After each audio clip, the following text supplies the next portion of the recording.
I ask God, give me the heart of David. Honestly, I'm not patient. The devil getting frustrated. The weed is making me lazy. A generation full of babies. Honestly, I can't take it, you know.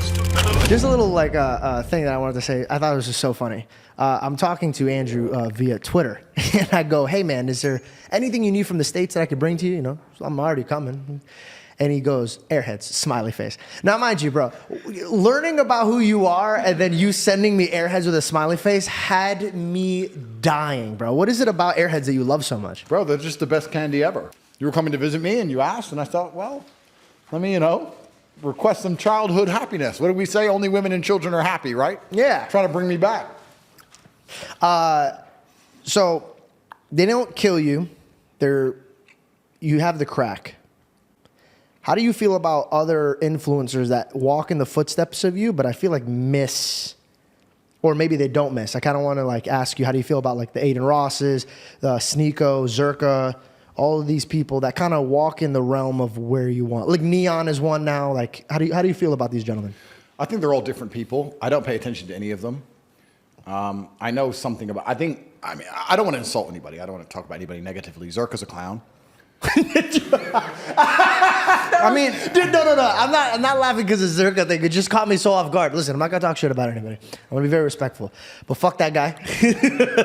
Okay, Zerka. I mean, I'm just trying to be honest. I understand your question, but I don't see myself as similar to any of them. I think that. No, I never said you were similar. I think that they're trying to recreate your formula. It's like the Krabby Patty formula. You know how Plankton's sitting around being like, how do they do it? And then they're trying to do it, but it's not really working. Yeah, but they lack substance. They have no lessons to teach. They have no life experience. They are clowns. And when you're a clown, you embarrass yourself for other people's entertainment. I mean, I don't want to... Aiden I know well. Sneeko I know well. Are you close with Aiden? Yeah, I speak to him quite often. Okay, but Neon, or whatever his name is, he's a clown, and Zerka's a clown. I don't want to insult them too much, but they're just children being stupid. And I think that as the world devolves into insanity, people are looking for solutions and answers, as I said earlier, which I can provide. They can't provide that because they don't have the life experience or the intellect or the capability, so all they can do is provide cheap entertainment at their own expense.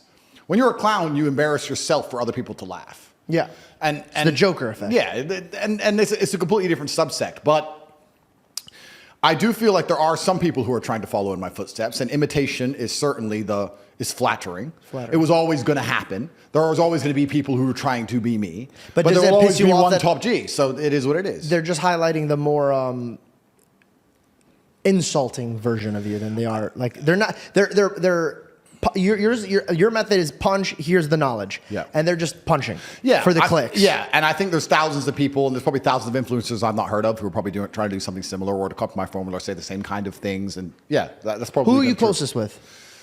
You know, like social media realm. Is it Nelk? Is it Aiden? Is it who does somebody you relate to and you could fully have a conversation and enjoy yourself? You know what's interesting? The Nelk guys were super cool. And I've met a lot of guys, and Aiden was cool. I've met Aiden, met Sneeko. But you know what's actually really interesting? I don't talk to anybody. I've realized this. In fact, there was a conversation about this inside the War Room a few weeks ago, and we're talking about how a lot of influencers cross-pollinate for views and stuff, right? They like, oh, I'll do a show with him, and he'll do a show with me, and then we'll go to his house, we'll do a show there, and blah, blah, blah. Podcast is obviously different because it's a podcast show, but outside of podcasts, I don't meet anyone, ever. If I can get 1 million views with me and Tristan in our home with an iPhone. I don't talk to anybody. So I don't have conversations with anyone. I don't meet anyone. I'm far away. I'm in Romania. I can't leave. I don't really want them to come here. I don't want to have to entertain them. I'm quite isolationist, and my friends are the same friends I had 20 years ago. I don't have any new friends. I don't talk to any new people. I don't know this because they're necessarily bad people as such, but I just think we're on different paths, different missions. Like I genuinely believe I'm waking up and trying to make myself the most excellent version of myself. I have the same standards for the people I love and my children and my family and my women, and I have the same standards for my fans. I don't want any fan of Andrew Tate to have ever lost in any realm. This is the thing that's interesting. I see these other influencers, right? Let's say these other influencers, some random influencer comes along and he sells some random garbage, a crypto, and the crypto loses a bunch of money, for example. I couldn't sleep at night knowing that my fans lost money because of me. Yeah. I don't want money that bad. I would rather all of my fans say, you know what, you can say what you want about Andrew Tate, but since I listened to him, my life has only gotten better. Nothing bad has happened to me. I go to the gym, I feel better, I feel motivated, I feel happier. I joined his school. It cost $40. It was cheap. I'm making money now. What's there bad about Andrew Tate? Every single thing he told me to do benefited me. And I really think I'm on this path to excellence. And when I see all these other influencers, and I don't want to say names, and I'm not throwing shade, and I'm not trying to start internet beef, because that's what they're going to try and do, to try and get clicks off my name, because they're not relevant without me, and I don't give a fuck about any of them. Just don't name them. All these people, what they're doing is, the way they're acting doesn't inspire anybody to be brilliant. Going in the street and yelling like an idiot, running around with half-naked girls and being entertaining and doing all this garbage they're doing. Nobody looks at that and goes, I want to be a better man. At all. They look at it and they might laugh. Yeah. They might think it's funny. It might get views. Entertaining, no substance. Yeah, it's no substance. And that's why I think my brand is quite unique, because it's very substance-driven.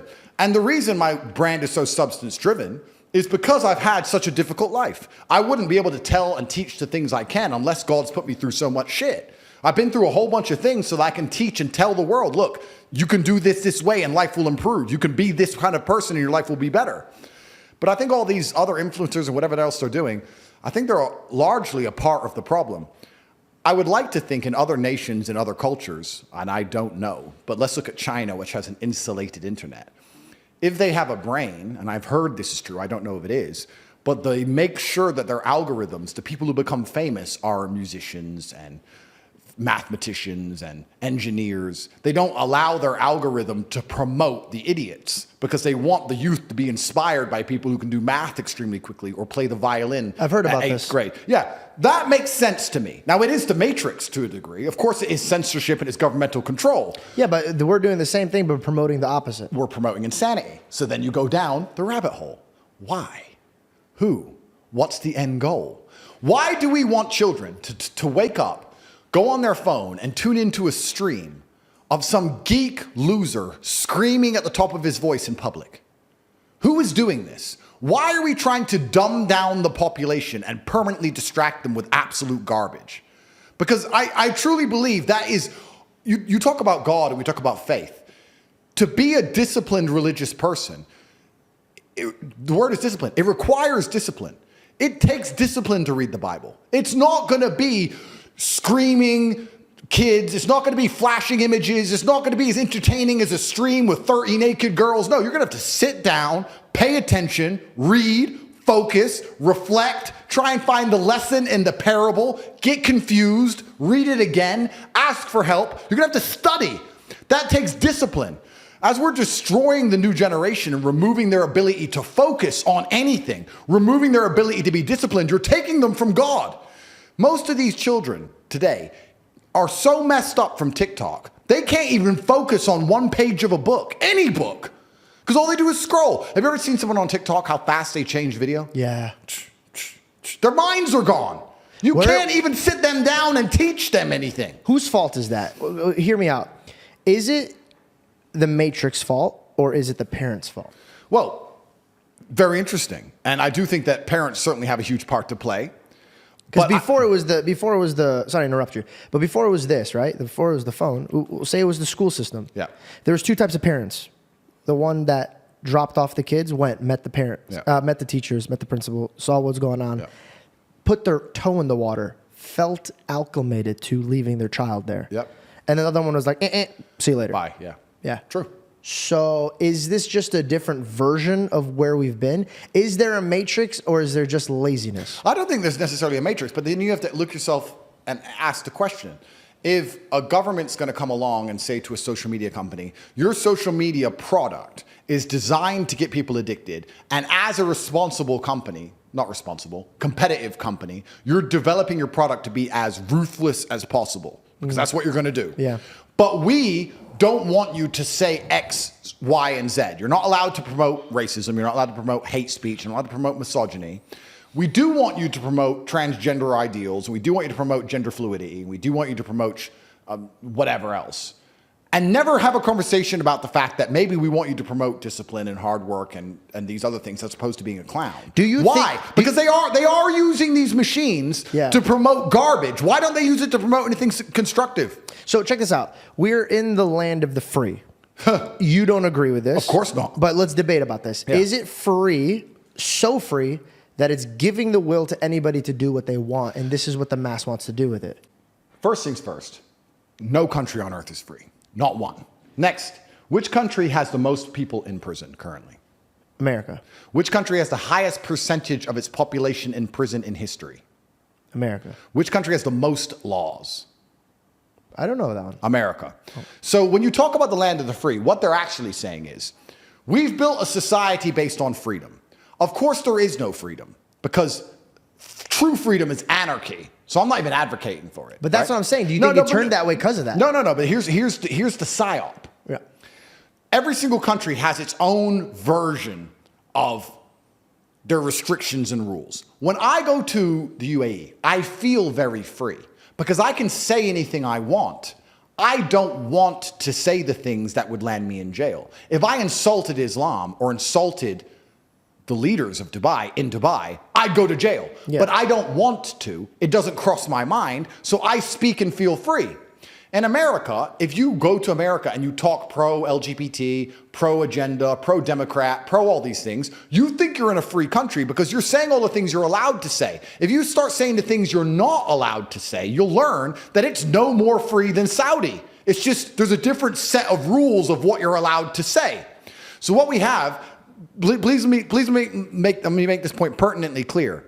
Your ability to speak freely is directly correlated to your insignificance.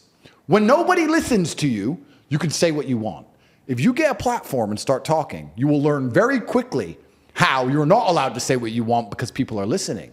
You're free to talk in an empty room. You're not free to talk to millions of people who are paying attention to you. So what we have now in the West is a society which is only linked and only bound by this false idea of freedom, because we don't no longer believe in a flag. You look at Russia. All Russians respect Russia. They all respect the Russian flag. They respect the Russian identity. You can be Christian, you can be Muslim, but we are Russians. And when they're attacked externally, they unify as a Russian people. America doesn't have that. Half America hates the flag. They've turned the colors against each other. They've turned the religions against each other. They've turned the political parties against each other. Nothing unifies. When a house is divided, it falls. Yeah, house is divided, it falls. Nothing unifies America besides the illusion of freedom. So, when you have the most controlled nation on earth with the most laws and the most people in jail, and the only thing that's preventing absolute anarchy and unifying the people is the illusion of freedom, how do you do that? What you do is you make sure that nobody's free to do anything important, like speak about important issues, but you allow people to be free to do dumb shit. So you allow them to be as free as they want to chop their dick off, change their name, change their pronouns, and be clowns. So then you could say, well, we're a free nation. Look how stupid this idiot gets to act. And you sit and say, well, I don't want to do that. I want to talk about the educational system, and I have a large podcast and everyone's listening to me. Delete him. Ban him. Whoa. First Amendment. No, ban him. Oh, he's still talking. Oh, there's demonstrations. Jail. Well, I thought we were in a free country. Oh, you are free. You can chop your dick off. But I don't want to do that. So the whole thing is a scam. And only the Western countries even promote this idea of freedom. And it's a scam freedom, as I've just described, whereas other nations don't do that. Saudi Arabia will not say, we are a free country. They will say, we are God-fearing. We're an Islamic country. We don't care about freedom. We care about worshiping God and living true to God. Now, I actually, as a person, like the rules I understand. Even if I were to play a game I don't particularly like, right? Even if I was in a situation, even if I don't like the rules of life. Let's say you made me move to some random country, Kuala Lumpur. I don't know the rules of Kuala Lumpur. But I have to move there. I don't even know what that is. Yeah. But I have to move there, and you give me the set of rules, and I read them. I'll respect that. What I don't respect is going to a country and reading the rules. First Amendment, freedom. I'm like, oh, cool. And then they get you. It's a mirage. It's a mirage. So at least in other nations, you know the rules. You wouldn't go to Moscow walking around with a "fuck Putin" t-shirt. No. No, what? See, you know the rules. Yeah. So that's the biggest illusion that's going on. So when you're talking about we have so much freedom, absolutely and utterly not, sir. I'll disagree with you on that point. There's no freedom at all. In fact, there's less freedom there is in other places, and you don't even know what you're free to do anymore. Depending, you can riot if you're BLM, but if you're the Republicans and you riot, ooh, jail. Well, I thought we could peacefully demonstrate. I thought we could demonstrate. I thought we could protest. It's a democratic country, right? No, you can't protest anymore. There's protests in France. They're all getting locked up. It's all a mirage. It's all garbage. What is now unifying the West? Because we don't even have God anymore. And this is one of the things that's interesting when you talk about Christian versus Islam. Ironic how everything started coming about when we did take God out of it. Completely. But now we have Christian nations. And they don't feel Christian to me. They don't look Christian. I mean, I could walk around with a "fuck Jesus" t-shirt in a Christian nation. I wouldn't do the same thing with in an Islamic nation with the Islamic prophet. You know, I respect. I wouldn't do it with an Islamic prophet in a Christian nation. You're still toast. Yeah. So they won't put up with it. They won't put up with it. So that's the thing that's so interesting when you start to analyze people who are atheistic and go, "God's stupid. You don't need God."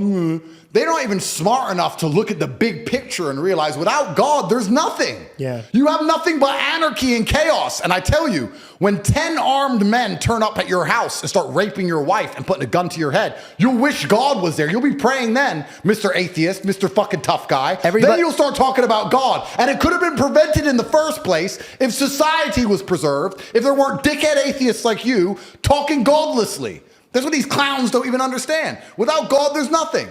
It's all a joke. It's perfect that you say that because every man knows God when he's at his lowest place. Oh, they were praying on that submarine. Woo! They got the candles out. They had the little picture of Jesus. It's like, who's got a picture of Jesus? Well, Anyone got a picture of Jesus? Ah, shit. Oh my God, that was so. You catch me with the left, bro. You catch me sometimes. They were praying, sir. Yeah, I forgot. Here it is. That was great. I think this is the thing that people don't understand. And mind you, this is just me for reflecting. Tell me I'm wrong. Yeah. I want you to tell me if I'm wrong. Yeah. I believe every man, woman, baby, child, anybody, we're all designed to worship. Yep. All of them. Yep. Now you could say, I don't believe in God. Buddy, that's your faith. Yep. You don't believe in God. That's your faith. Yep. So you worship it. You don't worship a God, but you worship yourself. Yep. And I think that's why they feel the weight of the world on them because God's like, all right, you don't want me to have it in my hands? Have it in yours. Yeah, good luck. Yeah, and it comes crumbling down. And then you start realizing that even your family could get evil. Yep. And then you could get evil. And your loved one could get evil. But then when you have boundaries and restrictions and rules, and here's the best part. I think wisdom truly starts and finishes with the fear of God. Absolutely. Same way if you have the fear of your father. You respect your father, right? Absolutely. You fear of disappointing your father. Absolutely. No, and it's so important what you've just said because it's so profound and people at home need to understand it. All humans are meant to worship, and this is true. The godless, atheistic, left-wing psychos worship the pride flag and abortion. Watch them. Look at them. They worship it. They go, they turn up, they scream its name, they try and promote it, they worship it. Or you have famous men who will worship fame. Or worship their girlfriend, worship their wife. If you believe in God, you're not going to worship your wife. You're going to respect your wife. You're going to do your very best to do good by her. But you worship God. You're not going to allow a woman to trounce all over you. You're like, no, sorry, we live godless. We live within certain boundaries within this house, and we're a religious household, and you're not going to do that. Otherwise, we're not going to be together anymore. This is how it works. We're a religious household. Yep. But everybody worships something. Yeah. By talking about being an atheist, you think you're just showing the world how smart you are and that nothing's above you, but it's absolutely not the opposite. Now you're showing that dumb shit's above you. You're worshiping fame, you're worshiping clicks, likes, money, some other person, some human. It's garbage. It's crazy to me that, I talk about OnlyFans girls, and no disrespect to them. And the reason why I have no disrespect to them is because I believe that I was blessed with a home that teaches me about making decisions for my future. Yep. And I can't point my finger at a female or a man who's making decisions that they didn't have loved ones to tell them, like, hey, don't just plan for right now. We got to plan for your future. Yep. Everything starts in the home. Yep. And if you notice, 90 or crazy percent of people that are in prison, they don't have a father. Yeah. And there's a lot of situations that stem from not having a good example in your life. Agreed. So let's circle back to the home, right? We can't control the government. We can't control the matrix. We can't control the schools. Yeah. But we can control what goes inside and outside of this home. Yep. And that's a very powerful, powerful, powerful thing that people are not circling around. But only if the man is the man of the house. Yes. Only if he is not feminized. Only if the Matrix has not empowered the woman to the point where she thinks she's too good to listen to the man she's supposed to be with. Hey guys, just a reminder that the merch is out for a few more days, so if you haven't got a chance to go to theheartofdavid.co, go ahead and click the link in my description, or you could shop on YouTube. Thank you guys so much, and I hope you guys enjoy the rest of the podcast. What is the foundation of a strong house? Well, it's got to be the man. Okay. But it's the family unit. Men and women are different, and they're supposed to work together and do different roles to come together and combine and become the most powerful force. If you destroy the roles, if they no longer combine, if they no longer fit together, everything's broken, which is what's happened in the West now. I actually find it fascinating. And that's why I'm called a misogynist, by the way. I'm called a misogynist for saying there should be a man of the house. Because they're mistaking leadership with higher value. They're mistaking leadership with detriment, and they're mistaking leadership with oppression. And it's such a psyop that they're doing, because they're coming along and saying to women, any man who says he's responsible for you and tries to guide you is oppressing you. And that's absolutely not the case. In fact, if you look at history, most of the time it was the father who guided the daughter until the daughter got married and then her husband guided her. Yep. That's how it's always been. There's nothing wrong with that. And women come along and say, we don't need no men's guidance. We'll make our own decisions. Okay, that's fine. Well, let's look at the decisions you're making. Let's actually look at Western society, and let's look at these women without fathers, and let's look at these women who don't listen to no man. What decisions are they making? Are they good for them? Are they good for society? Are they good for anybody? I said something that got me in a lot of trouble a long time ago, and I'm going to say it again. I said, please. I'm not good at learning my lessons. What did I say about driving until you hit the tree? What did I say? Okay, go ahead. I said the world would be a much better place if women had to walk around with their body counts on their foreheads. Oh, I remember. You got smoked for that. Everyone lost their minds, but not because they're like, he's a misogynist, because they're too stupid to extrapolate. Because I say something abrasively to shock people, and the intelligent ones will look at what I say and extrapolate the lessons from it. Like we talk about the Bible. You read the parable, but you have to sit down and analyze what it actually means. Yeah. What I'm talking about is female promiscuity. If women had to be far more careful and more selective with who they slept with, this would inspire masculine excellence now. You can't be a loser with a little bit of weed and get a chick over the house. You have to be a better version of a man. You have to be the kind of man who can provide for her if she gets pregnant, for her to even consider sleeping with you, because that number is going to go up and she's going to be judged for it. And women don't like being judged. Women are very, very susceptible to societal pressure and peer pressure and judging. Same with men. Same with men, but women even more. Because men are not going to want to be with a girl who has 468 numbers. 100%. So now men are like, I want a low number. She doesn't want to add to her number. I better be better. I better be better. Now when someone gets together, they're going to stay together. They don't want to mess up their numbers, right? They're going to stay together. They're going to stay together as a family. They're going to be more prepared to sit, talk through things, work things out, no longer divorce anymore. The church holds this.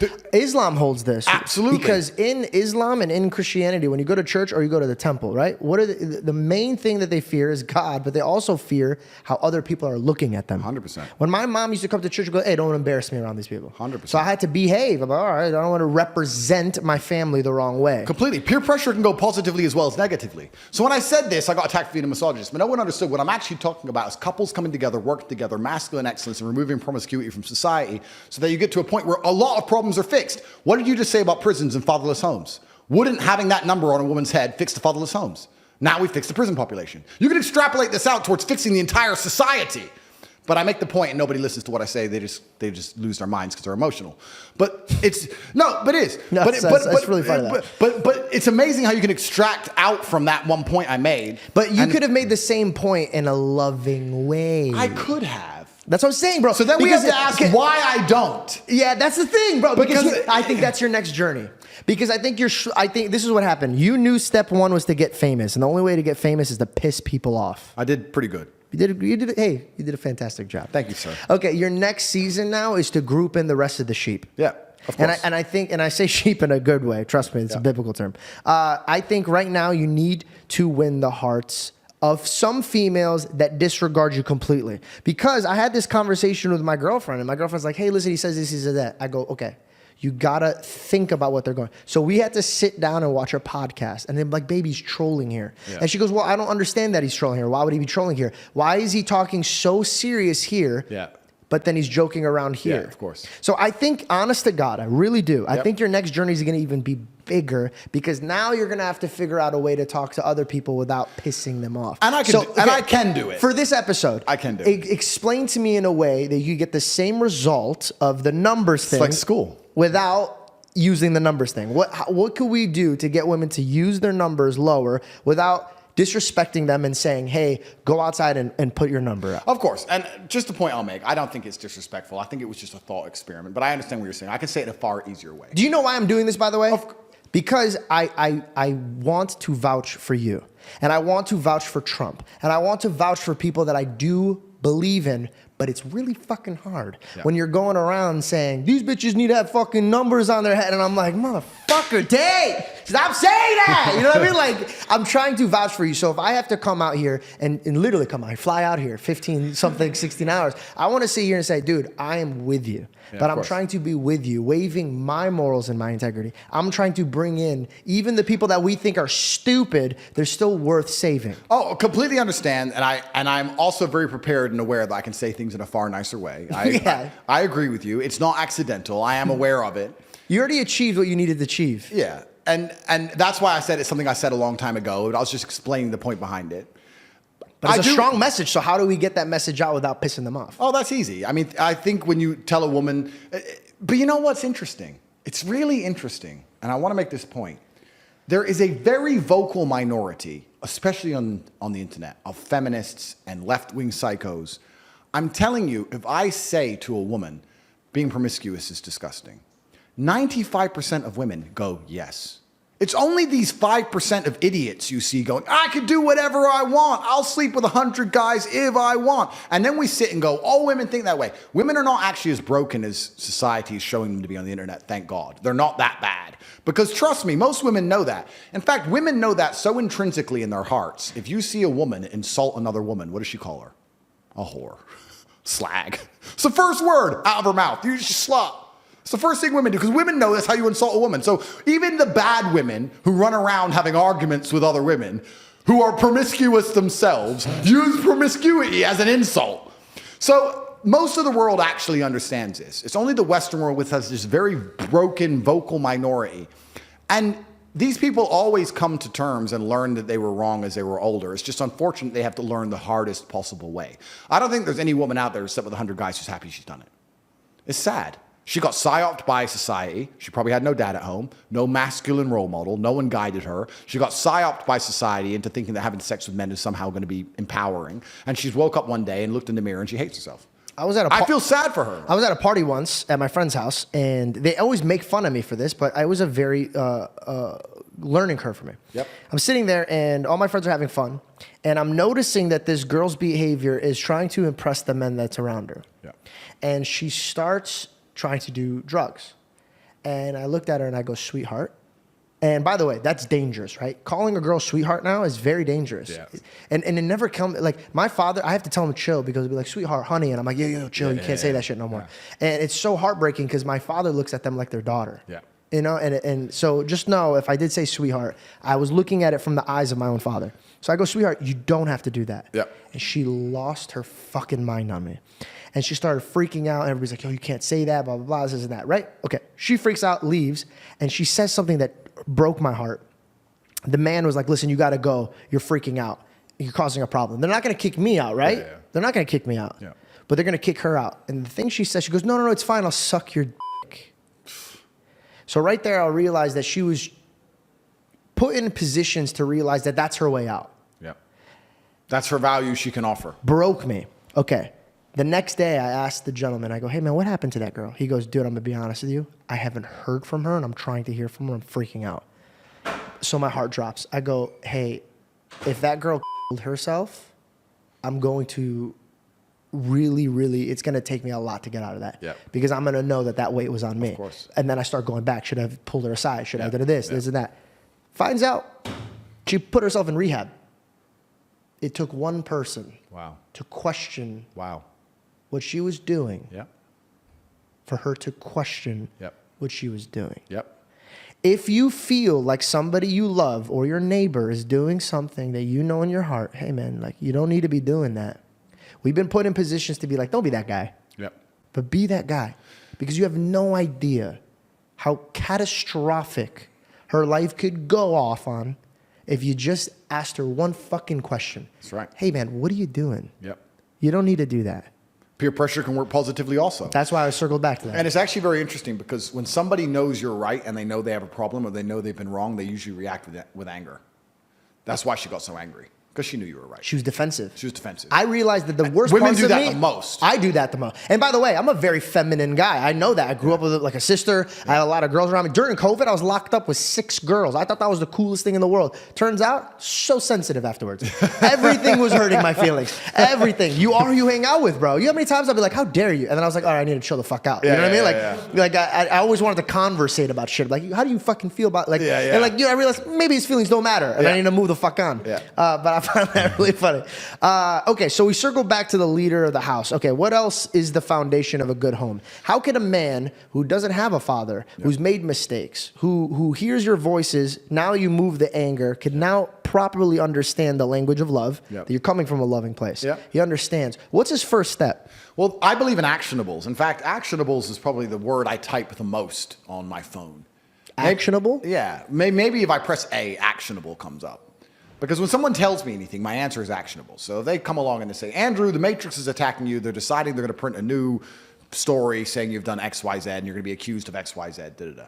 I don't like, oh my God, that's terrible. Why would they do that? Da-da. Pointless. Completely actionable. What do we do about it? What can we do about it? If nothing can be done, then let's just put it in the this is going to happen bank and let's consider it for future moves and let's stop talking about it. If something can be done, what can be done? Who's going to do it? How long is it going to take? All I care about is actionables. So when I talk to people at home and I have all these young guys, I get thousands of emails a day, thousands of DMs a day. People go to my website, CobraTate.com, they message the live chat all day, every day looking for help. How do I sit and try and explain the very nuanced and complicated subjects of life and masculinity to 16-year-olds who I've never met in a nation that might be completely different to mine geographically, politically, and socially? And I believe you do that by giving them actionables, giving them things you can do. So I sit here and I say, and when I preach the things I preach, I want people to understand why I've chosen them. I don't think anyone's life will get worse if they train hard and get stronger. I don't see how your life can detriment from that. Maybe you could find some extreme scenario, but as a general rule to everybody, go gym, you're a weakling, go get strong. Yes. I think that's a good general point. Same thing. So first is to fix your temple. First point, absolutely. The first point is to improve your body. That's the first thing you can do. So when you're asking me, the man who has no father and he wants to live a good, righteous life inside of his home, I don't know all of his background. I don't know his capabilities. I don't know his mental state. I don't know where he lives. I don't know anything. But I know that if he gets stronger, he'll stand a better chance of doing it. Because you also learn mental discipline by doing that, which is also a good thing to learn. When I teach people saying, listen, you need to go become as rich as possible, the reason I'm doing that is not just so that you make money, which is the time and energy of other people. It's also all the lessons you'll learn along the way. You're going to learn how to manage people, manage staff, manage stress. You're going to learn how to talk confidently and go to meetings. You're going to learn how to be organized and on time. You're going to learn how to be punctual. You'll learn a bunch of things if you learn how to make money. So I say you need to go get as much money as possible and become as strong as possible. Because I believe if you do those two things and start to succeed in them, you can extrapolate and take all of the lessons from those two things and apply it to anything, including a relationship. It takes discipline for a relationship. It takes commitment for a relationship. People get lazy when they get in a relationship. Absolutely. So if you're a disciplined person who always goes to the gym, if you're good at managing stress and controlling your temper from high pressure business meetings, both of those things will apply to your relationship and make you better at running a household. 100%. So that's why I teach the two things I core teach. In fact, I teach 3 things, but I teach. Well, even the body, just to circle back, you have muscles. I can see that. Did you ever feel pain from growing those muscles? Absolutely, yeah, it hurts. So that's also a factor of it, and I agree with you. I think a lot of people that feel like that once they take themselves from I feel like shit to like, oh, I feel fucking great, they realize they could put that energy other places. Yeah. So I agree with you. Yep. And the third thing I teach, which I think is extremely important and lacking in the world today, is brotherhood. I think that men have always kept men accountable. You just talked about living in a house with 6 women and how it changed you. Imagine you lived with 6 warriors. Destroyed me. Imagine you lived with 6 men who were training for UFC fights. Imagine the men. Dude, no, so this happened. I swear to you this happened. I told God, I go, God, I reflected. This is a problem. Randomly, one of my friends from Chicago, this motherfucker is deep in the ghetto of Chicago. Yeah. So when I mean a man, like you look at, he's 6'5", you look at him the wrong way, he'll eat you. Yeah.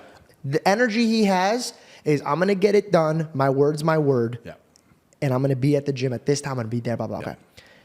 He came in the gym. Guess what? I can't miss gym no more. That's right. Why? What the fuck's wrong with you? That's right. I was up at 6. You slept until 12. You can't go to the fucking gym. And now I'm sitting here being like, yeah, he's fucking right. I probably should be in the gym. Yeah. So it does push me. Yeah. You know what we need? We need I love when I play. I'm sorry, I'm losing the word. Yeah. But when competitiveness. Yep. I love being competitive. Absolutely. I love being competitive. Masculine accountability. And you know what else is with men?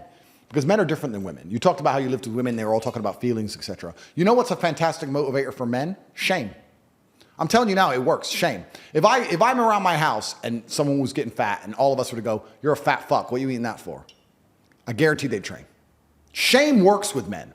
And you talk about this, and this is the reason I promote brotherhood. The reason I am the man I am is not just because I'm so fantastic. It's because I, even now, to this day, live with 6 men. I live with my fight coach. I live with my brother. I live with some of my old friends I've had for 20 years. We live in this big-ass compound, this huge house. If I wake up and my brother's been training an hour and a half, I feel so annoyed and angry and guilty that I have to go and beat him now.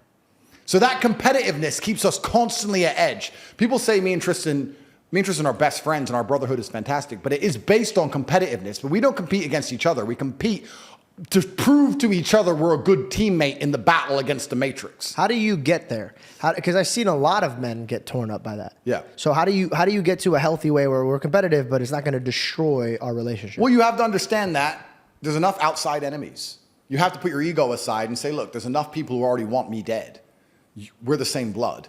Can't we at least unite against all the people who want me dead? I want you. I'm in competition with you, Tristan. I want to beat you to prove to you I'm a fantastic teammate to you, as opposed to I want to beat you because I don't like you.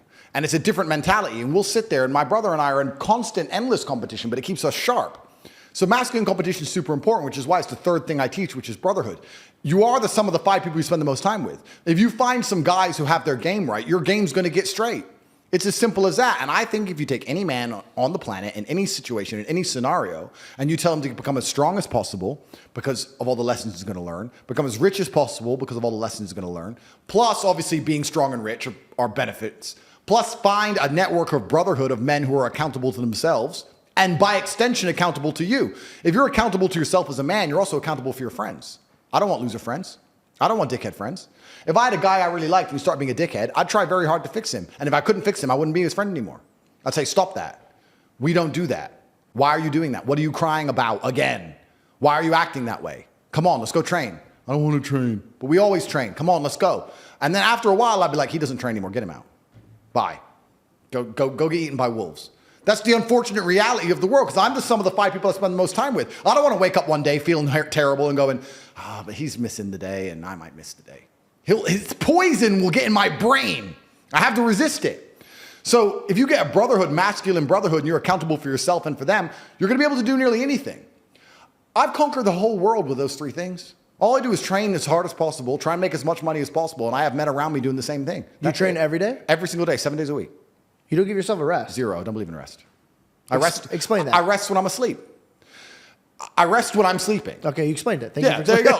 That was so fucking quick. I didn't even he's sharp, dude. He knew what he was saying. What up, you clean ass gentlemen? This video is sponsored by Manscaped. Now, I actually love this brand because I use it every day, and my friends always bug me for this product. But let's unveil the Lawnmower 5.0 Ultra. This is the 5th generation trimmer. Features 2 next-gen skin-safe blade heads. A standard one for you taking a little off the top, and a new foil blade to go smooth wherever your heart desires. We also have a dual LED spotlight to provide contrast on multiple skin tones, 3 length setting combs, and oh, did I forget to mention that this trimmer is waterproof too. Also inside of this package features the Weed Whacker 2.0 ear and nose hair trimmer, crop preserver ball deodorant, crop soothing toner, and 2 free gifts. The Weed Whacker 2.0 also features the skin safe technology that helps prevent nicks, snacks, tugs in those delicate holes. Get 20% off plus free shipping when you use my code George at manscaped.com. That is 20% off plus free shipping with my code George at manscaped.com. I promise you've never seen a ball trimmer look like a spaceship. Get yours today from our folks at Manscaped. I'm asleep. And there's going to be some dork who's going to watch this, some nerd who's going to sit there and say, your muscles grow when you rest. Da, da, da. I train because I don't want to train. I don't train because I care about getting the biggest possible muscles. I'm on 0 steroids. I'm on 0 drugs. I don't take protein. I don't take creatine, nothing. I eat steak and airheads and smoke cigars. But I train every day because I don't want to, because it hurts. I train to teach myself a lesson, to punish myself. Because if I wake up and the first thing I have to do is 2 hours of exercise I don't want to do, by the time it's done, I don't feel happy. I'm proud of myself. Thank God that's over. Do you wake up early or no? Not really.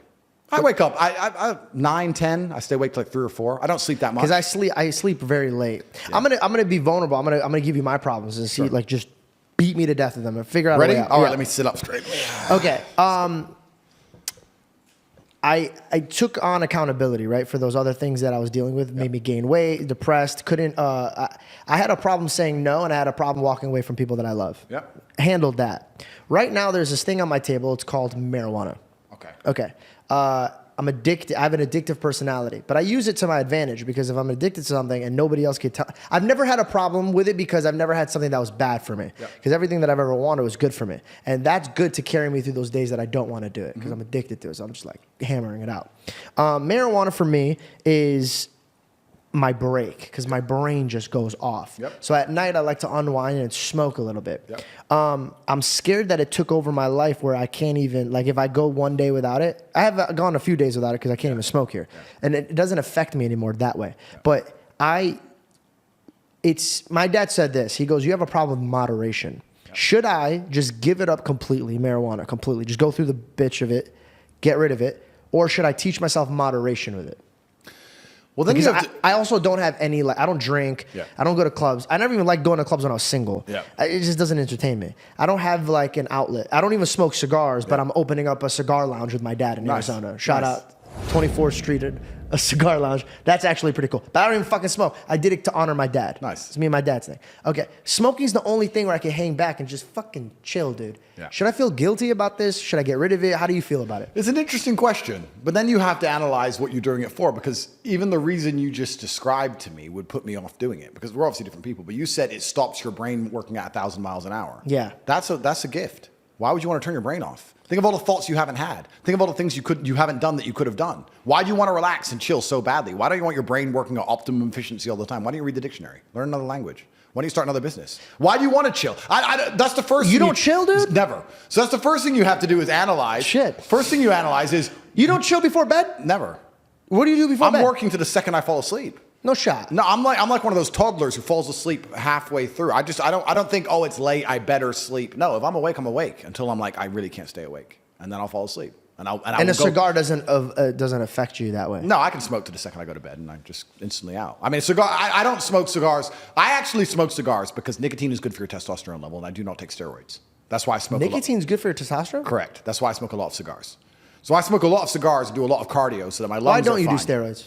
I don't do steroids because I've never done them in my entire life. I was drug tested throughout my whole career, and I'm now 36, and I don't do them, and my testosterone level is still huge. It's still very high. It's at that absolute upper limit of the natural So you just don't need it? So I don't need it. But if you needed it, would you be pro for it or not? I mean, maybe if I get old, which is testosterone replacement therapy, but I've never taken drugs, and I don't like people who take steroids, and I'll tell you why. It annoys me because I look like a much bigger monster if everyone else wasn't on steroids. It'd be cooler. It pisses me off. I've done it the hard way, and they're all just juicing. So I don't take steroids. But you've never smoked weed? No, never tried a drug in my life. And is that because you're scared of it because you have an addictive personality, or like is it because you? If I try cocaine and I don't like it, I'll regret trying it. If I try cocaine and I do like it, I'll start doing cocaine and I'll regret trying it. Damn. So why? My man reflected on that. So why do cocaine? So never tried cocaine. I've never tried weed. Never tried a pill. Never tried ecstasy. Never taken a steroid. I've never tried anything besides nothing. I'm drinking alcohol and I smoke cigars. That's it. But so your alcohol is like my marijuana then? I quit alcohol a year and a half ago. So well, then what the fuck? Then? I haven't. How would you even bring it up? I got so excited. I used to drink alcohol, and I haven't drinking alcohol. When did you drink though? When you're unwinding? No, I used to drink because a year and a half ago I quit alcohol cold turkey. Instantly. Were you like a drunk, or were you just absolutely no? I was extremely effective. It was at the time when I was most famous. I was doing Nelk Boys. I was drinking alcohol when I had all those things on TikTok. When I first blew up, everything. I used to drink alcohol all the time, and I used to probably drink every day because I have a lot of money and I have a fun life. And we jump on the jet and we drink vodka and we get off and we all these girls. We go to the club and we drink vodka. You just drink. I never had a problem with it, never suffered with it, never got out of shape from it. It was fine. And then I decided I'm going to live many different versions of reality, and I spent a year now partying basically every day, and it's been great, but now I want to live a sober life and see what happens. So I just instantly quit. I blinked and cured my brain. I could quit smoking instantly if I decided. I could blink and cure my brain. Okay. I could just do this. So, but to answer your question, which you initially asked, the first thing is, what you've told me marijuana does for you, I don't understand why you want it. Because here's the thing, I want to unwind. It is my time to unwind. So for example, if I'm playing Unwind when you're asleep.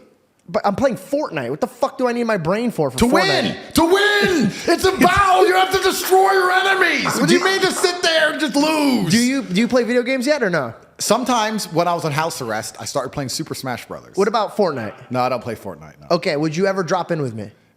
Only if if I start playing Fortnite and I lose, I'm going to end up being the best Fortnite player on the planet. And I've got more because I can't take the L. And I've got more constructive things to do with my time. Just drop in once with me, bro. No, I can't do it. Once. We'll play Super Smash Brothers. I'll get Kirby and I'll beat your ass. I don't know what Super Smash Bros. I'm not That old. little piece of gum is going to mess you up. It's like an airhead.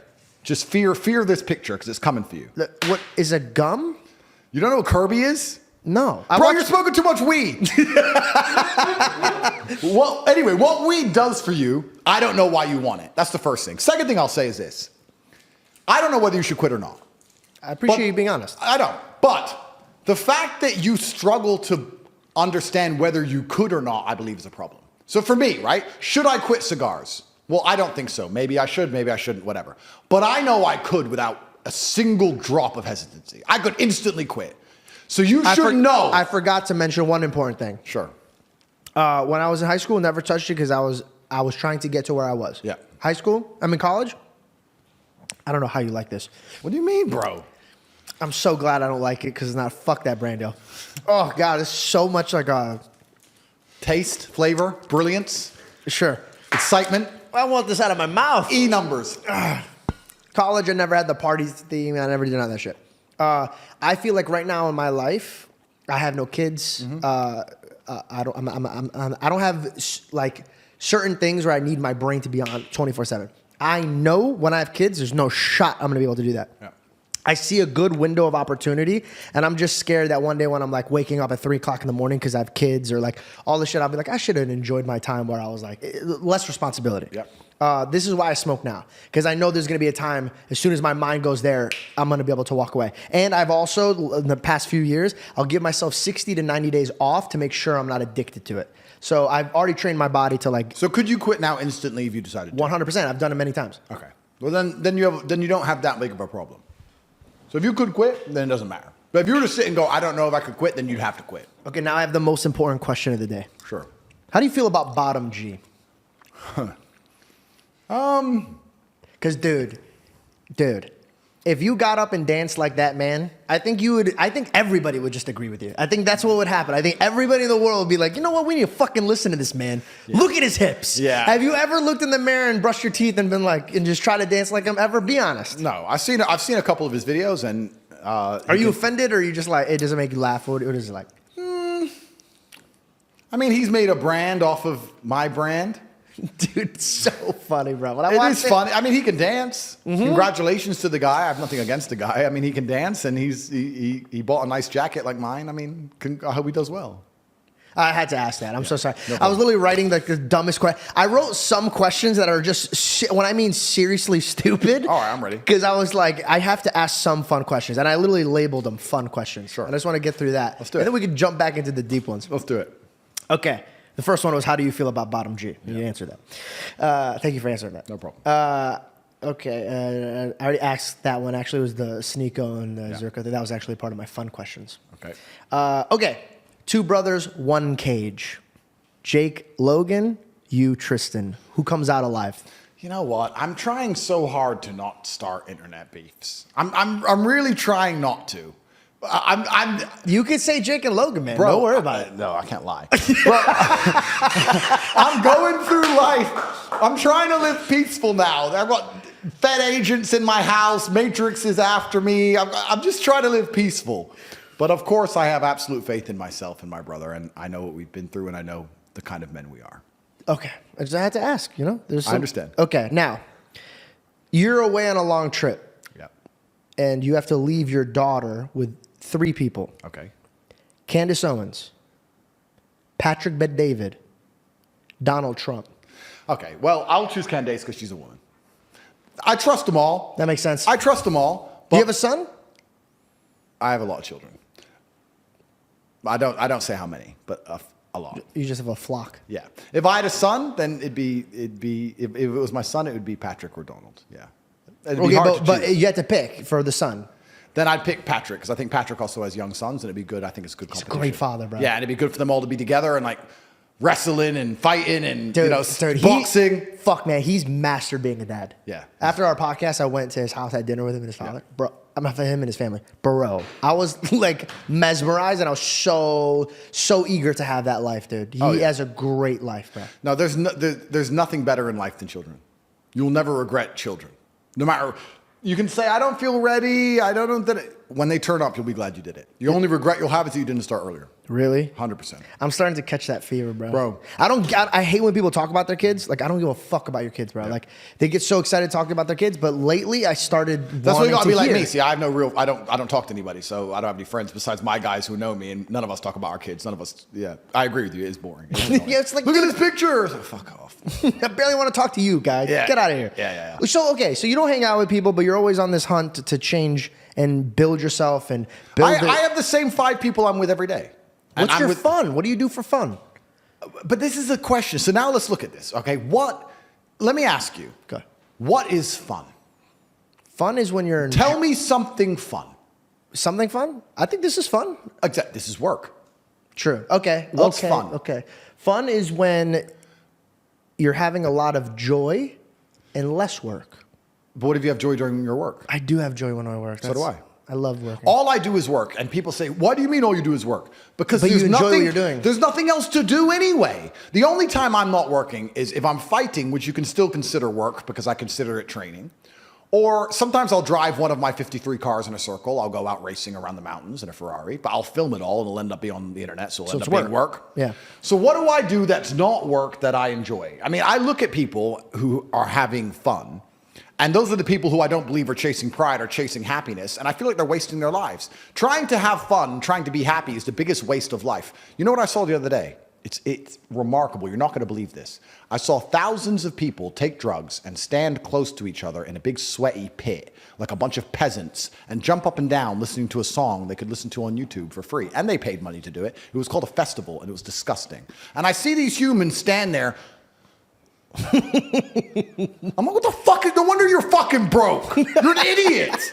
You're dumb as fuck. You're a moron. Like, festivals are crap. Concerts are crap. Clubs are crap. What's fun? Nothing's fun. The only thing that's fun is masculine achievement and being respected for being monumentally successful and competent and crushing your enemies with your brutal brilliance. Turning up and saying, I'm going to make more money than all of you. I'm going to be more famous than all of you. I'm the best. Watch me. And winning. That is fun. And then the only thing that's video games, but you're doing it in real life. I'm doing it in real life. I have no time for games. House arrest, we found a few hours. Now I'm back out here in the real world. Everyone must pay the price. But even then, the only things that I find fun now, the only thing I do for fun is, okay, I'll take my SF90 around a circle. That's a $700,000 car. My fun's expensive. I need a lot of money to even find anything I find remotely entertaining. A beautiful friend of mine, she's in Bali, and she's like, I can't wait till we're free. We're going to go to Bali, look at this villa. Da, da, da. I'm like, if I went to that villa, do you know what I would do? I was like, what are you doing there? She's like, oh, I'm doing yoga, and I had breakfast, and then I'm looking at the forest, and we're going to go see the monkeys. Da, da. So if I went to Bali, do you know what I'd do? I'd sit on my laptop. I would turn up at the villa and go, which room's mine? Okay, laptop. Coffee, please. Coffee, laptop. It'd be the same as Romania in Bali. And when I go to Dubai, it's the same. That's what I do. I work. And I want to make this very clear to people because I find it amazing when people say they don't have motivation. I have people come to me and say, I want to get rich. I don't have motivation. I want to work harder. I said, how can you not have motivation to get rich when somebody like me with a head start like mine is still working 18-hour days every single day, 7 days a week without having a day off? I'm going to crush you. You don't stand a chance. I will beat you. And you're just going to sit there and perpetually lose because you can't find the motivation to crawl up out the mud and stay a bug until you end up in your 15-minute city getting your 17th injection like a dummy, like a useless eater. All I do is work. Nothing is fun. I don't have fun. I don't even understand sports. I don't understand the concept of fun. The only sport I ever did was beating the shit out of people. Is that fun? Why did you get into fighting? Because I was a chess player. And chess and fighting are remarkably similar. Very. You have to know what your next move is going to be countering his next move. And there's no luck. If you lose, you made a mistake. There's no such thing as a lucky punch. If I'm losing a fight, or if I'm beating some guy up, and he hits me with one shot and knocks me out, and people go, that's a lucky punch. He's trained his whole life to punch people in the face, and he punched me in the face. You call that lucky? I call that good. I think it was a very good punch. Excellent. Probably his best punch of his career. No such thing as lucky punches. Same thing with chess. If And you also lose, you left your guard down. Absolutely. It's my fault. Same thing with chess. Brutal self-accountability. If you lose, you made a mistake somewhere. How do you learn that? You have to go back, reflect. You have to watch the game back, play the game back. Where did I make the mistake? You don't blame your opponent. You blame yourself always in chess. It's self-accountability. So when I stopped playing professional chess, I decided to move over to fighting because they're very similar. It's one-on-one. It's not a team sport. So that's why I chose to fight. But I never considered fighting fun. I never took it as, ha, ha, ha, this is fun. I was out to hurt people, for real. So I can't think of what I do for fun or any fun I've ever had. I am, of course, human. I love sitting around with my boys and laughing. I don't think there's any higher experience for men than sitting around with your boys having a laugh and having a joke. I think that's as good as life gets. You can have $1 billion like me, or you can be at the bottom. But if you're with 5 people you truly love, your guys, and you've been with them and you trust them, and you're smoking a cigar or not, and you're sitting around telling stories and everyone's laughing, that's as good as life gets. It really is. At the top of the bottom. On jet or On the jet or homeless. in the trenches. It doesn't matter what, yeah, on the jet, all you do is that. And, Yeah. and at the bottom, all you do is that. So that's as good as life gets anyway. So I'll consider that fun. I mean, I guess I do like road trips. I like to drive around Europe from Spain to France to Italy. Are you allowed to do that now? Not now. Last summer, we got a bunch of Ferraris together, 10 Ferraris, and we raced all across Europe, and that was fun. But we filmed it all, so it still kind of worked. But yeah, I don't even... But you put yourself in a position where all your fun could be work. Of course. But my point is, I don't understand or I don't fathom the concept of fun. I don't wake up and think, what can I do for fun? I don't wake up and think, what is fun? I want fun. That never crosses my mind. I wake up and think, I have things to do. And if I don't have things to do, I'll find things to do. You can always do more work. There's no such thing as no work to do. After this podcast is done, you can release it. And you can make X amounts of clips. That's going to be done. And then you could watch it back and you could analyze every word you've ever said and you could find a way to say it differently. You could look at dictionary and find new words and you could learn them and you can memorize them all. Then you could sit down and you could rehearse it and use those words and sentences to make sure you pronounce them correctly and you don't make any mistakes. Then you could always do more work from the same thing. The work is never ending. The money is never ending. So you have to find joy in your work. You have to find purpose at least. I don't know if I even find joy in my work because I'm stressed and annoyed. I'm furious all the time. What do you mean we've made $1.3 million today? It's a joke. Flip the computer. But you have to conquer the earth. Why? Let's talk about this. Why did Genghis Khan wake up and think, you know what? What can I do for fun? Well, I can play this instrument. That's shit. Play the instrument for me. Diddle-diddle-diddle. Boring. Okay, let me fuck this girl. Fucked her. Let me fuck her. Oh, kid number 84. Boring. What's there to do? You know what? You know what, guys? Let's all get our horses and let's just ride over there and whatever we find, let's just take it. Why? Because it's the instinct to conquer. It's inside of a man. It's been dumbed down by the Matrix. They try and numb you. They numb you with entertainment. They try and put you in the festival crowd. They numb you with shit food. They numb you with depression, all this other garbage. But truthfully, if you're a man, you look in the mirror, what will make me happy? My empire will make me happy. That's why Alexander the Great did what he did, and Julius Caesar did what he did, and Genghis Khan did what he did. They didn't have Google Maps. They didn't know where they were going. They just said, no, we've decided we're going to go take shit from other people and show we're the best. And that's what we're doing now, the successful men at least, in a financial sense. Why am I making money? I have nothing to buy. There's nothing to buy. I have it all. I have 4 Kernan's eggs, a Rimac, a Bugatti, 53 other cars, 40 properties. There's nothing to buy. I'm just taking it from other people. I'm winning the game. I'm conquering. And that's what I think truly is going to give you purpose in life. It's just conquest. Men have always been this way. That's why war was even happening in the first place. The Mongols raided Vienna. How long does it take to ride from Ulaanbaatar, Mongolia, on a horse to Vienna, Austria, across all of Siberia? And they were still mad enough and bored enough to go, nah, we need that city over there. That's the masculine essence, and it's been numbed down inside of people. Do you think they were ever considering fun at any point during this conquest? Because I don't think they were. Well, do you think they were just trying to dominate others? I don't think it's about trying to dominate. I think that inside of every single man, there's a God-given. I think that the entire world was built by this God-given drive to conquer. And to conquer doesn't always mean dominate others. You can conquer the sky by building a skyscraper. You can conquer by building roads. You can conquer by construction, not only by destruction. You conquer by turning up to a new territory and having a beautiful family and creating children. I think that's inside of every single man. I think it's been dumbed down by the Matrix, but I'm uninterested in fun. I don't understand the concept of fun. Fun is for women and children. All the women around me have fun. Last night, I went to a restaurant. My brother and I, 3 or 4 friends, maybe 25 of the most beautiful women you've ever seen in your life. We sit down at this table, all this fancy food comes, all these bottles of champagne come, everyone comes, the girls are laughing, drinking, everyone's having fun. Never at any point during the entire experience did I have any fun. I sat down on my phone, checked how much money I had, again, did some work, replied to important people, spoke to my fight coach about training and important things, spoke to the war room about important things in conquest, spoke to my legal team. Everyone around me is having fun. I'm getting things done. Looks like I'm having fun. But never did I ever for a second feel fun. And I didn't want to. I didn't try and join in the fun. I didn't try and go, yeah. No. I pay for it all. You all have fun. I'm going to do this. And I say this. I say this all the time to the people I care about. Your life is fun and my life is stress, but you are mine. That's how it works. You're my woman, so you're allowed to have fun. And my life is going to stay stress, but you are mine. I have my fun via proxy by making sure everybody I love have fun. I don't want any fun. So you have fun in providing. I provide fun, but I don't have any fun. I don't even have fun in providing fun. It's just my obligation. Everyone around me has fun. I'm working. And I cannot explain to people at home. Does Tristan have the same mindset of this? Or does he like to have more fun? He likes to have a little bit more fun than I do. I can see that he looks a little bit happier. But it's not happy. This is the point. I want to make this very clear to the people at home. I don't want anyone at home to think that I'm unhappy or depressed or miserable from this. This is just how I view the world. I don't want to have fun. I don't know how else to say it. I don't look at fun and go, I'm missing out. I look at fun and going, I'm glad they're enjoying their fun. It's like food. Do you want this cake? No.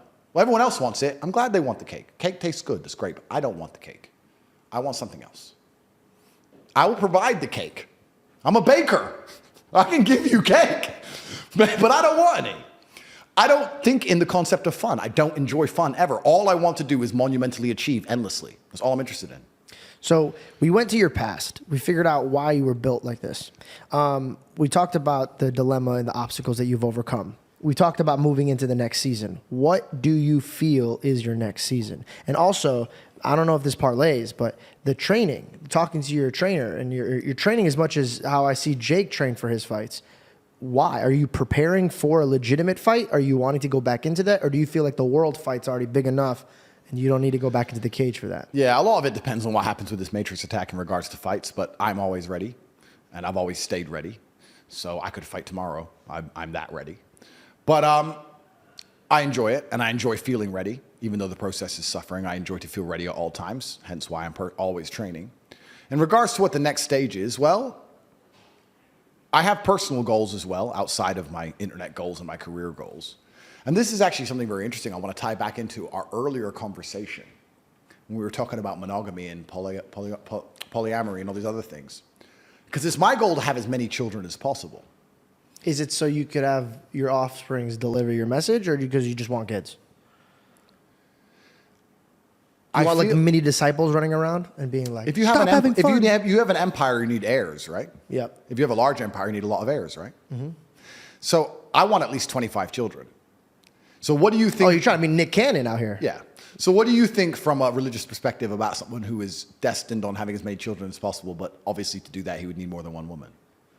Do you still think that's a sin? Ooh. Well, I think putting your needs above God's is a sin. So you need 25 kids. It's interesting. Is it my needs? Is it selfishness? Well, you just said, you were like, well, God, is it? You knew that it would be against God because God just wants you to have one woman. Perfect. To be honest with you, I've never read the Bible cover to cover, so I don't know if it is. Spoiler alert, one man, one woman. Yeah. Sounds like a But boring book. But you know why he does that? It's It's to preserve society. No, it's just to demonstrate your relationship with him. Because once you stop, you love. Okay, think about this, right? Yep. You love a woman, Yep. and you provide a family, Yep. a covenant, Yep. a kingdom. But then you get to the point where you're like, I need more. This is what Adam did with God. I need more. Don't you feel like, let me ask the question from another way. Don't you think the good people and the intelligent people of Earth need to be having kids at least at the same rate as the idiots? I mean, we have a population. No, It's a great question. It's a great question.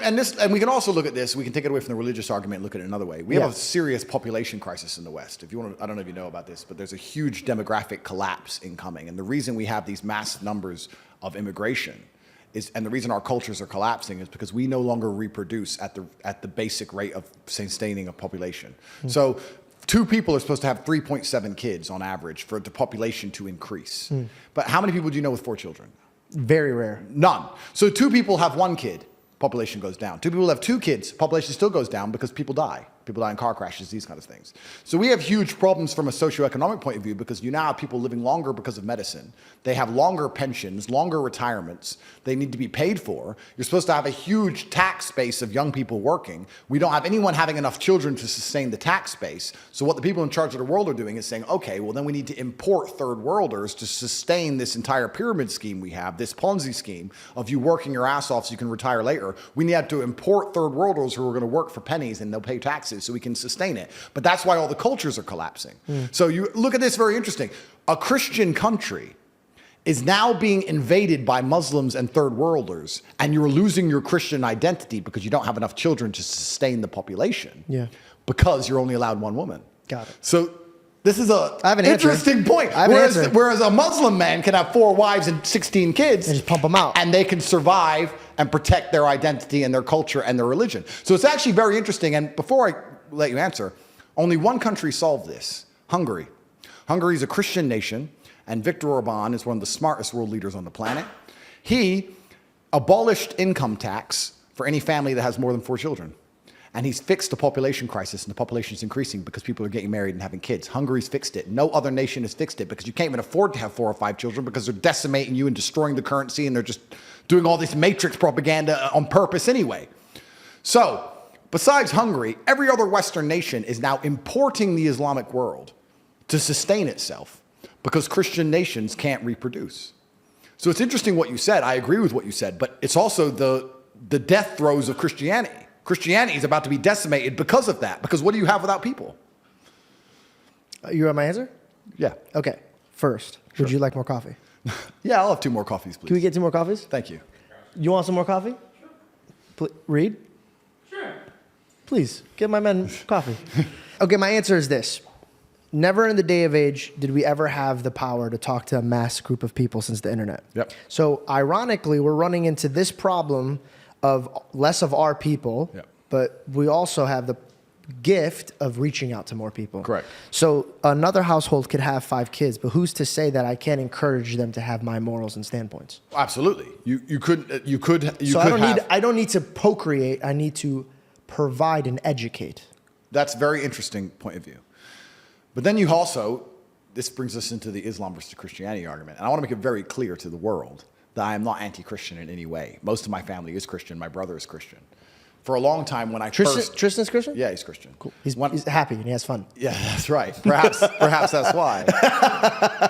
When I first stopped being atheistic, I reverted or diverted to Christianity because it was all I knew. Because I was raised Christian. I went to church as a kid. It's all I knew.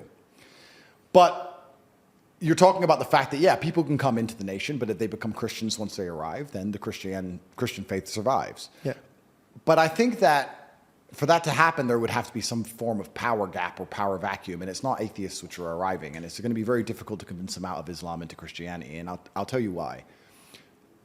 I am not an Islamic scholar, and I don't consider myself knowledgeable on Islam. I'm new to the religion. I'm only a year in, and I'm studying as best I can, but there's a lot of people who know more than me. But from my understanding and my practices, Islam is very rigid. And it's strict, and you know what's right and you know what's wrong. And it provides solutions and answers in a very strict, non-ambiguous way. And I feel like if you live a difficult life, like we talked about earlier about why my fan base is so galvanized and why they believe in me, because I offer rigid solutions to problems. And if you come from a difficult place or you were raised in a difficult country or a war zone, you're going to look for that rigidity. I don't think the softness of Christianity, and I don't say that as an insult, I just state that as a matter of fact, will be appealing to people who have come from war zones. I just don't, I think it's going to be very difficult to convert them to Christianity. And we're seeing now in the Western world, huge proportions of Christian countries are now just becoming Islamic strongholds, and they can't be penetrated or changed. And okay, so, but you're making it seem like a lot of people that that worship Islam, they're very, very strict with their policies. There's there's a lot that and by the way, let me speak positively about Islam so people don't confuse my nature. We're friends here, by the way, everyone. We're on the same, I don't speak for me. I'm just kidding. No. Heathen. No, I really respect Islam for one reason, the way they stand up for their God. Absolutely. And I actually take notes from them. Yep. So I don't want anybody, in fact, my God is their prophet. Yep. So we do see a lot of eye to eye. We just don't see the final destination of who God is. Correct. But I definitely respect anybody in their faith. And I think I'd rather you have faith in a God than you have no faith in God at all. Agreed. So we're on the same playing field. Yeah. Okay. But to say that Christians have values and they don't follow them, and Islam does, it's not true. I have many friends. For example, you're Islamic now, but you drink and you smoke. No, I don't drink. Not anymore.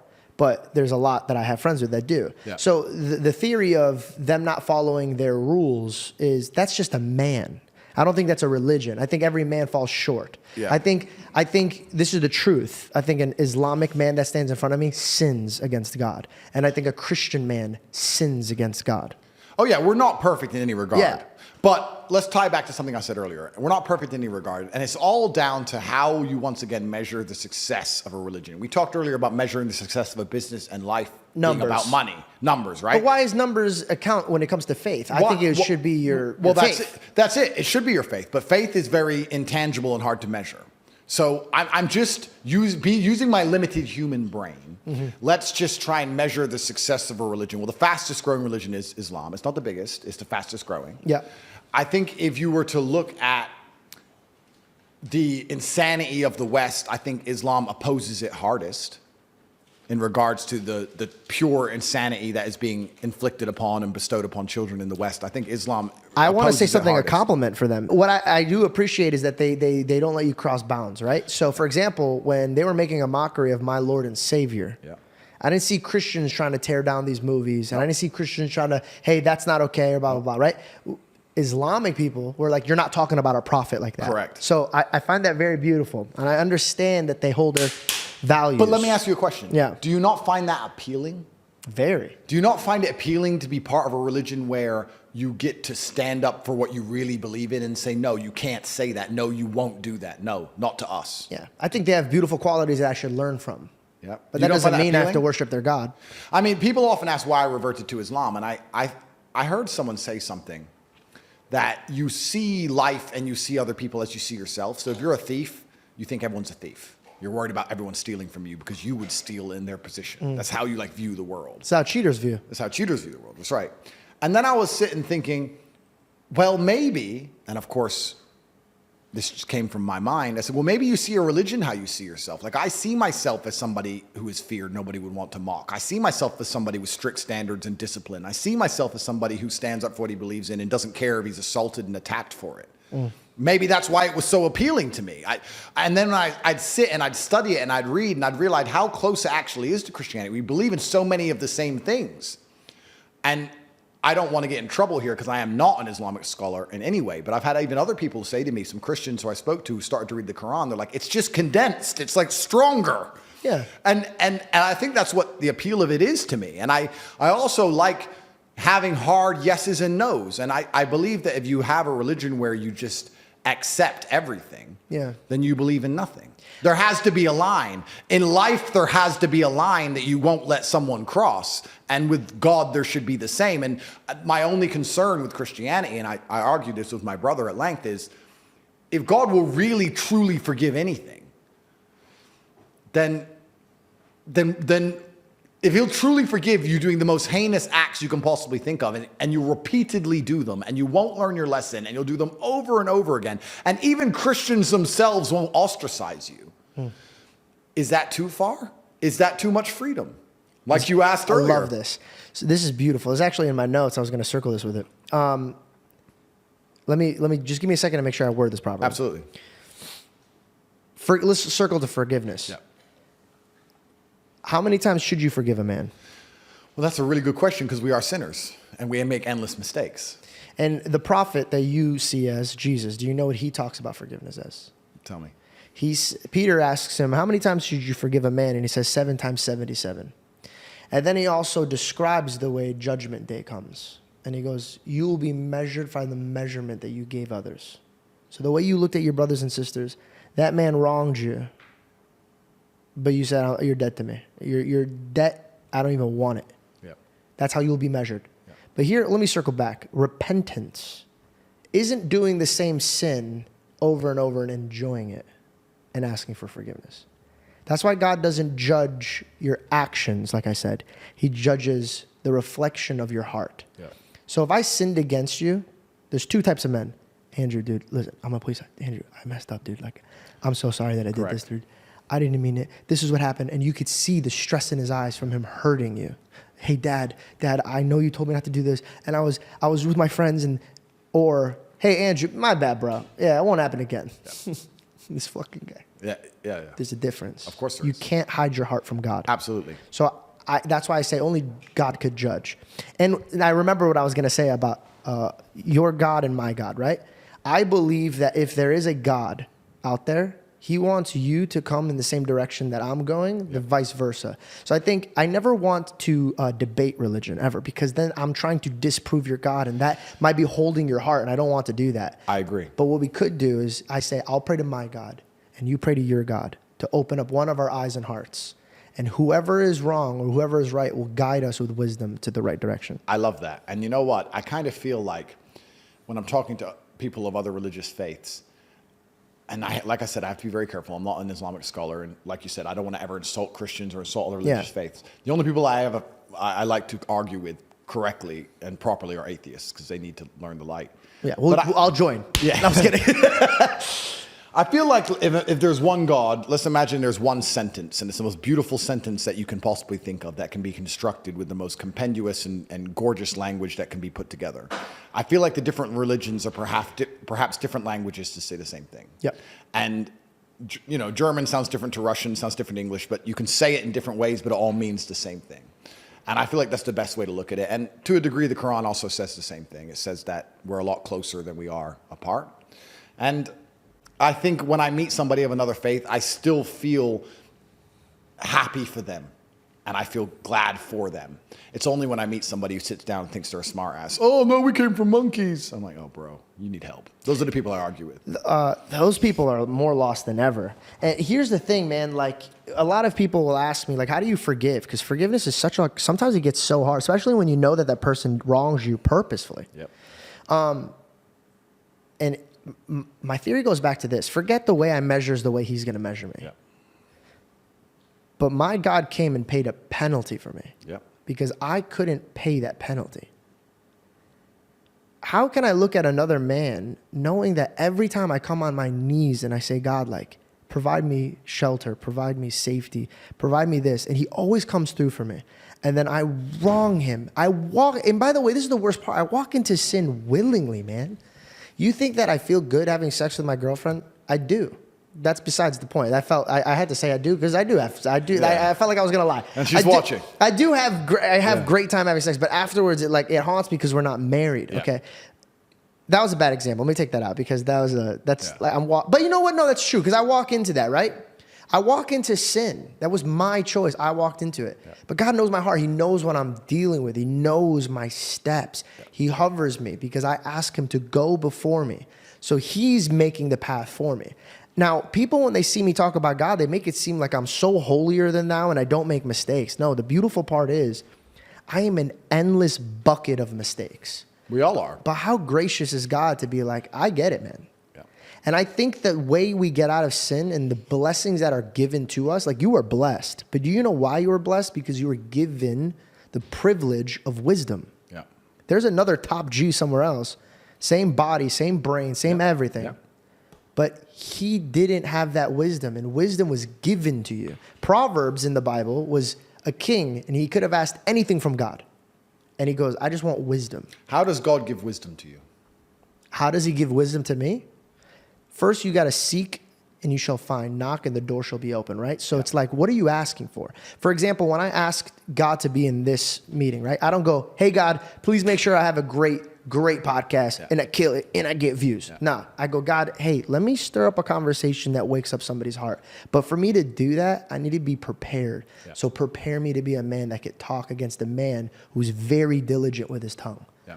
I wasn't prepared for this. God made me prepared for this. So when I ask God for things, I don't get lazy with my prayers. I don't go, hey, God, make me a rich, famous man. Nah, how do you get there? If God was sitting at this table and we're going to try to conquer this world in a healthy way, how are we going to do it? We got to ask for steps. First, I need a good team. I need good hearts. Yep. I need the right tools. Yep. People are asking God as if he's a make-a-wish genie, like just like, hey, I want a baddie with a fatty. It's like, bro, what are you going, like, some of the prayers that people ask that God doesn't even deliver is better for them not to have it. He knows best. He knows best. But I also feel like God gives wisdom. God gives wisdom through tribulation and suffering. I'm smarter because of jail. He wanted to teach me something. But question, did you not ask for this life first? Oh, absolutely. So what came first? Was it the fact that you thirsted for a higher life, or was it that God threw you into that? Because for me, if you asked me to be a trainer, hey, I need you to train me, I'm going to put you through your test. Oh, absolutely. So you asked God for that. Oh, he completely. didn't just put you in that circumstance. And that's one of the things that's very interesting. You have people who will sit at home and pray for an exceptional life. They'll say, I don't want to live a normal life. I want an exceptional life. I want a special life, a different life. And then they'll do exceptional things. They'll fly on a private jet. They'll buy a Bugatti. They'll sit in a $10 million mansion somewhere on the coast and then cry if they end up in jail. Exceptional doesn't always mean good. Exceptional means deviate from the norm. You begged God for exceptional. A Romanian jail cell is a unique experience, just as a Bugatti on a private jet is a unique experience. If you want the experiences, there's no light without dark. You can't have both. If you're going to pray to God and ask for all these amazing things, you have to understand there's an equal and opposite force, and you will pay the price. And here's a beautiful thing. Let me backtrack that one line you just said. You could pray for something, but remember, there's two people on the phone listening to your prayers. I like that. And here's the craziest part. You know when who's giving it to you. Yep. You know. Deep in your heart, you can feel it. Oh, of course you can feel it. You're lying to me if you say you can't feel it. And you know what? Maybe that's where I'm self-reflecting. We're talking about being vulnerable. I'll be vulnerable. Maybe that's actually where a lot of my motivation comes from, despite the fact I think I'm genuinely putting my life and my livelihood in danger by speaking so much truth against the matrix is, if I was getting all of this money and all of this fame and I wasn't talking about God and doing good for the world, I'd be very sure the devil was giving it to me. I'd feel it. I'd feel cheap. I'd feel dirty, and I would feel anxious. Like, okay, I've got this fame. What am I doing for the world? Okay, I may be entertaining. I may get some views. I may get some clicks. But what am I giving the people who believe in me? Am I scamming them? Am I hurting them? Are they getting better? What am I doing for the people who know my name? Am I just taking all this shit from the devil and I'm not giving anything back? Am I actually making anyone feel better about themselves? And then you sit there and realize that, yeah, you are. You're taking it from the devil, and you'll pay the price tenfold with your soul. This is why I sit and find the bravery to think, I'm currently on bail in the middle of a judicial process inside of the country we are sitting in right now. I've been advised by all legal counsel to not do podcasts. Here I am doing a podcast. Why? Because I know people will listen to it and I can give a good message out there, and I believe that I can drive people in a holy direction, regardless of which religion, whether they choose Christianity or Islam. I believe there will be people who watch this and decide to believe in God. That's worth it to me. And then the money I'm achieving 10 years from now, whatever, I know it came from me trying to do the right thing. I didn't scam people on crypto. I didn't sell shit to kids. I didn't do none of that stuff. That is from the devil, and you will pay the price for that. You can't, there's no light without dark. You can't just go through life robbing banks and think you're going to get away with it. I got a parable for you that's in the Bible, and I think this kind of relates to you a little bit. But before I say that, can I, and be honest with me, do you feel like in your heart that if you did not do that for God, or if you did not do it, you feel like it's going to be taken away from you? Yes. There's a parable in the Bible. And I'm going to rephrase it. So I want people to go read it because I'm going to most likely not do it justice. But I'm going to speak in a way that people could understand. We'll say a king comes up to 3 servants. He goes, I'm going to give you 4 pieces of gold. Or no, crops. So we'll say crops, right? 4 crops for you, 2 crops for you, 1 crop for you. Go, plant your fields. The one with 4 goes, awesome. Look what God gave me. Boom, boom, boom. And he made it like so much. The second one who had 2, he goes, wow, he gave me 2. Boom, boom, boom, boom, boom. And I did it. Okay. The one who has 1 goes, oh man, I don't want to mess up with the one thing that he gave me. I'm going to give the other guys like 4 and then 3. And then I'm going to mess this up. Okay, you know what I'm going to do? I'm going to hide it. I'm going to hide it. And then when God comes back, I'm like, hey man, I didn't lose it. Look, I have it right here. You know what God did? He cursed him. He said, give it to me. And he gave it to the one who could multiply it. Because at the end, he thought that all of the glory was because of him. But he should have known that if it did well, it was going to be for God. So there was no failing. You have to go out and know that everything was given to you. And it's a privilege to be in the chair that you're in. Absolutely. To have that voice that you have that could tune into so many of these kids' ears. Yep. There's a responsibility that you're holding. I truly think the next journey that you're going to have is a spiritual one. Yeah. I think it is. Oh, and you're completely right. And when you asked me the question that I said yes to, the reason I said yes is if God gave me this platform and then I acted a coward and I was afraid to talk because of the Matrix or because they came for me or because I'll lose my money or because they'll lock me up, I would pay for that cowardice. You give it to the one who's not a coward. You give it to the man who's not a coward, which might be the reason they gave it to me in the first place. Because I was the one who was standing up fighting against all this shit earlier on. I was the one who did it. I was the one who went nuts. And I think that's why you were boasted in pride, because at the moment he's like, I'm not going to remove that from him just yet. Yeah. Because that's what's fueling him. Yeah. Regardless, I need him to do that job. Yeah. Apostle Paul, he killed people. He was killing Christians. He just destroys this Christian that was a disciple in front of him. And that Christian was like, this is so predictable. Look at you guys. He goes, you guys have done this on and on and on. And then God took Paul and made him one of the greatest disciples. This is an ongoing thing that people don't understand. It's usually the people that God, the humans would be like, God would never use that guy. And then there's like, oh, use that guy. When Jesus was born, the first thing they ask is, from where? That's their first question. Yeah. From the ghetto? What good comes from that place? Why the kings of kings is coming from there? Don't believe it. Yeah. Are kings coming in on a donkey? I don't believe it. Yeah. I know you don't talk to people. I know that after you're done with a podcast, you kind of go on and do what you need to do. But I would love to stay in contact because I feel like we could sharpen each other. I think so too. I think it'd be very interesting, certainly. I think, to be honest, I would love to extend the conversation, but sometimes when I feel like it's ready to go, it's ready to go. We have part 2 already lined up, so it'll happen some point in the future. Thank you so much for being here, man. Anytime. I really, and truly, because like this is putting my show on a different map, and I think you know that too. Yeah. And I really appreciate your time. Thanks for coming, friend. Who knew I would make it this far? They hated, they never believed me. Yeah, I would never drop the ball. I know I make it look easy. Yeah.